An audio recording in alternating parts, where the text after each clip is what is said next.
This is from an area very close by called Great Almscliffe Crag, which has these really looming huge rock formations that look out over a wide landscape below.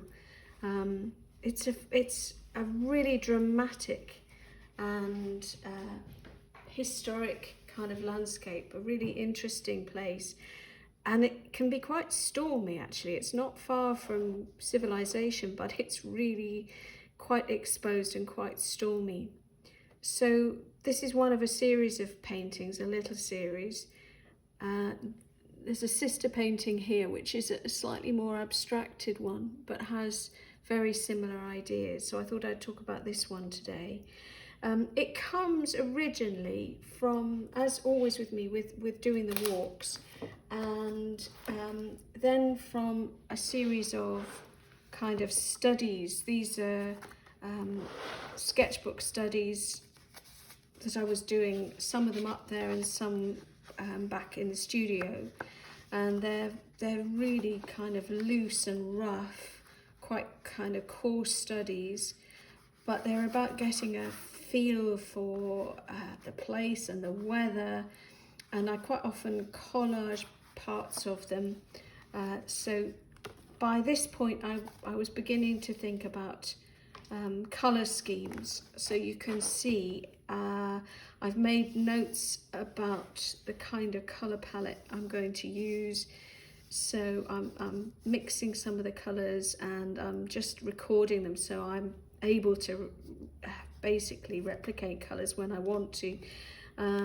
This study here actually became a very large painting, a really big one, sort of a m20 painting. Really came out of this study because it's got so much drama, and I felt it needed to go larger. But these all relate together, and I do quite often tend to do some smaller pieces. The one we're looking at is I've forgotten how big it is actually. I'm just going to check. This one is, yeah, it's about 42 centimeters square, something like that. And then I'd also do some small pieces like this. This is an acrylic study, and you can see here that there are little bits that I've kind of torn and collaged and put back together. And what that often helps me do is create a bit more of a dramatic, moving sort of landscape. So that's the sort of preparatory stuff. This is another one actually from the same series. This is another small drawing, or painting really, because it's all in acrylic with a bit of mixed media. So there's a whole series of these, and then I moved on to this canvas here, and this one is actually made with a series of quite dark base colours, mainly based around this very deep, it's not black, but it's a very deep dark Payne's grey with actually a bit of green in it as a base. And I blocked out the sort of key areas of shadow, and I really wanted this quite dramatic composition where you'd got a sense of the wind driving across the plain, and you've got this quite lowering rock coming over the top. I wanted it to feel quite sort of enclosed and dominating there. So on top of the base, I've built up in a mix of sort of scumbled paint and glazes.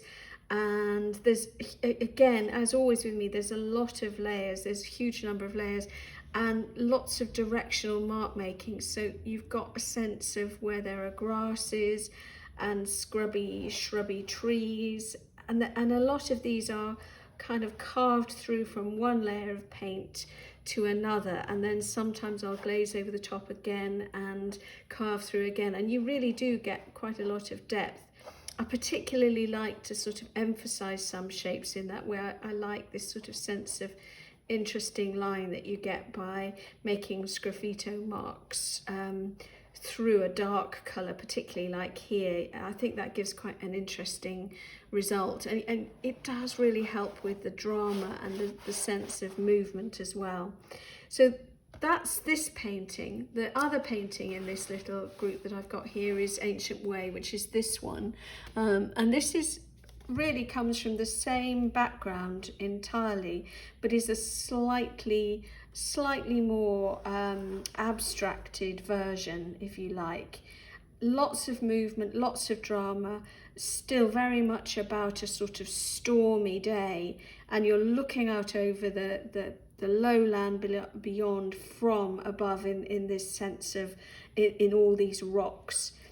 Lots and lots. Up there are all these kind of scrubby bits of trees, nothing much else grows, and you know, there's sort of little details of rock shapes and how the tree formations grow, and there's wire, barbed wire, there's all sorts of things actually going on, and also lots of kind of directional marks and layers in all the paint, really, that are, I hope, suggesting the drama of the place and emphasizing shape. I really do enjoy these kind of sgraffito marks where I can take through from one layer to another.